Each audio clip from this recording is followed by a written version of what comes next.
Alright, good morning mga katropa. Back to jogging tayo. Alright, morning run mga katropa. Yan o, diba? Ilang araw tayong hindi nakatakbo. Kaya dito ngayon, back to jogging ulit para stay fit. Alright, ingat kalabaho. Alas 3 ng madaling araw mga katropa, para malakas talaga. Yan. Alright. Yan. So panatilihin natin mga katropa yung ating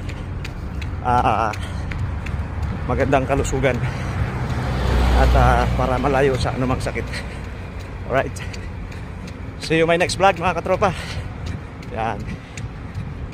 Ingat po ang lahat at good morning po sa inyo. Paalam.